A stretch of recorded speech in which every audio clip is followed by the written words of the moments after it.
A walkthrough of my Sinatra app for the Flatiron School.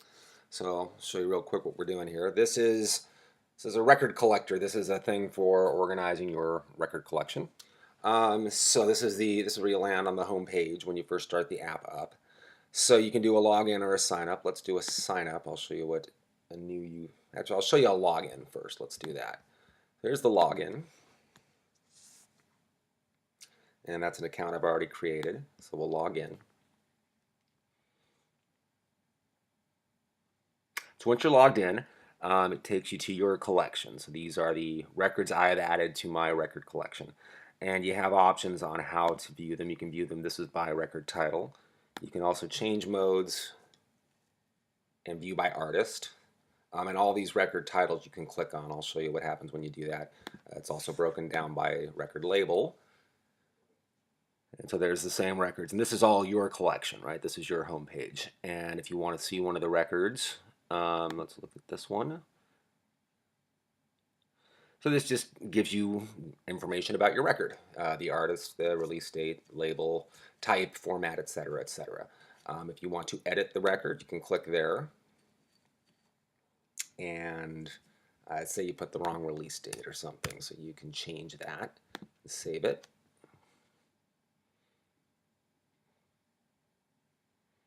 And so now you've changed the release date there. You can also delete it from your collection.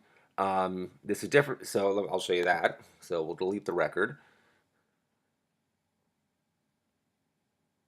And that was Key Markets, which is now no longer in my collection. It is, however, still in the database. Now, how I've set this up is it's basically as a community-built database. So the idea is that you would have multiple users, each adding their own records to the database. And so this is the database of all records added by all users. Now, if a record is not in your collection, you can view it, but you can't edit it. And it won't let you do that even if you type that into the URL.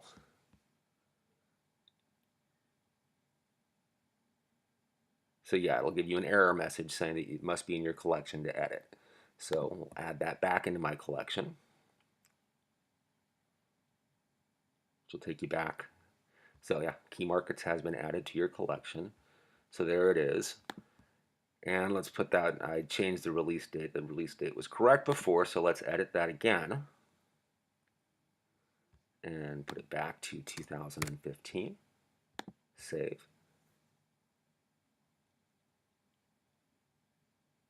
So there we go.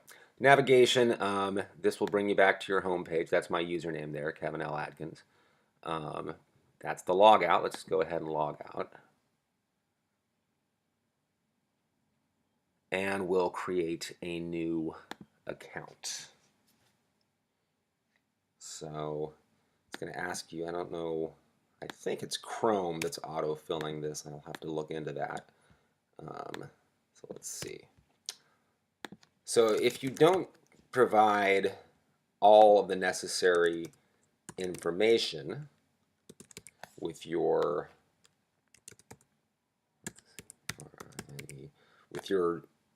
sign up, it's gonna not let you sign it up. It's gonna give you an error message here. Yeah, please complete all fields. And so let's do that again. So here you go. Let's see.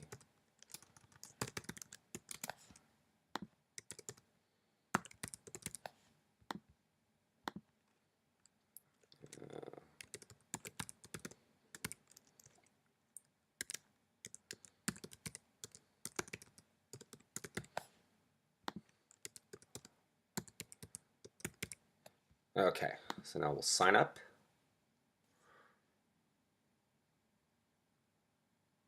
So now we've got a brand new account with no records in our collection because we have not added any yet.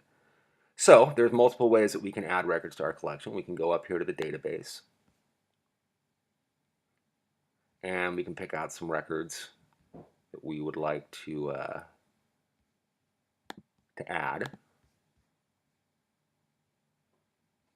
And of course, Wolverine's a big new wave and post-punk fan, so he's going to add some Cure albums here. We'll add that to his collection.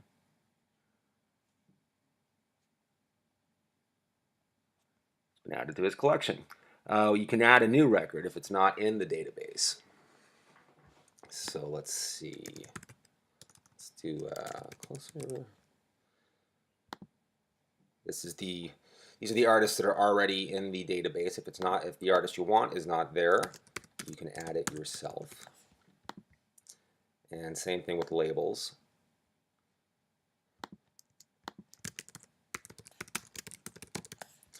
And so the only required fields are the name, artist, and label. These other things, if you for whatever reason don't know this information, you can create a record without providing all of that information.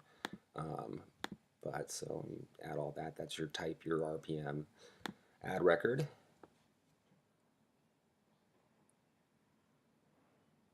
And so that is the record we just created.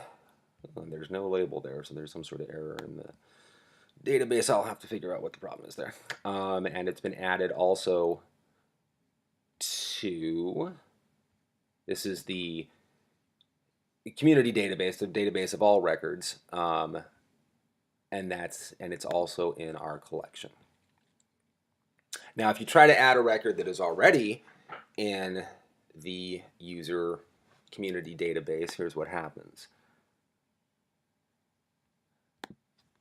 You put in the album title and or the artist. You try and add that as a new record. Here's what it'll tell you.